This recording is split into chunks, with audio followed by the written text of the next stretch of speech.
Bapak Ibu sedherek ingkang kinasih wonten ing Gusti Yesus, sugeng pepanggihan malih kaliyan kula Widianto Prasetyo Utomo saking GKJ Njuwiring Klasis Klaten Timur.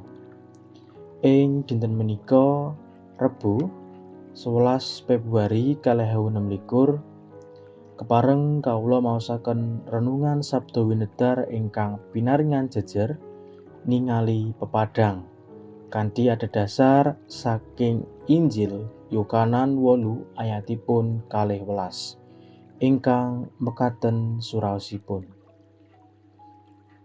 Aku iki pepadanging jagat, sing sapa ngetut mburi aku ora bakal lumaku ana ing pepeteng, nanging bakal nduweni padanging urip. Ningali pepadang. Monggo kita bayangaken menawi boten wonten padang ing jagat menika, kawontenanipun namung peteng lan tentu boten wonten pagesangan. Awit titah menika ingkang gesang betahaken pepadang. Pramila Gusti Allah ndamel pepadang ing wiwitaning pakaryanipun. Purwaning dumadi wontenipun padang nyaketaken tiyang kangge mirsani lan obah.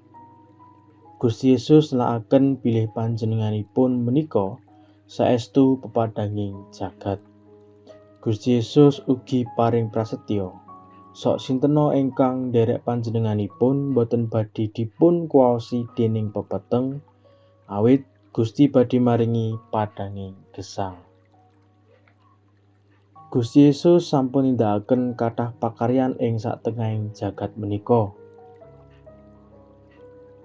Paring piwucal yekti, nyirep prahara, nyarasaken tiyang sakit, nundung demit, paring tedhi dhateng tiyang kathah, nilakaken katresnan dhateng tiyang ingkang ringkih lan papa.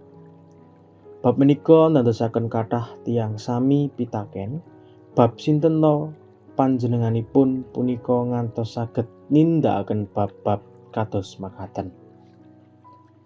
Gusti Yesus nilakaken jati dirinipun. Imanipun kathah ingkang boten pitados. Mliginipun para pangarsaning agami Yahudi, kadosta tiyang-tiyang saking golongan Farisi. Para Farisi menika nampik paseksenipun Gusti Yesus tumrap tiyang-tiyang menika. Paseksenipun Gusti Yesus menika boten sah lan tanpa dasar. Sedaya menika kalampahan amargi para Farisi punika njeksani namung miturut ukuraning manungsa.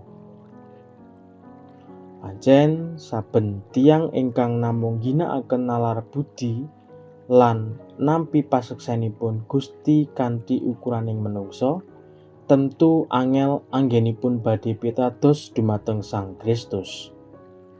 Ananging kita sami ingkang sampun pitados lan nampi Gusti Yesus Sang Padang menika, sumangga tansah gesang ing saklebeting pepadangipun Gusti. Nyirik piyala budidaya nindakaken dawuhipun Gusti kanthi pitulunganipun Gusti. Amin. Gusti berkahi.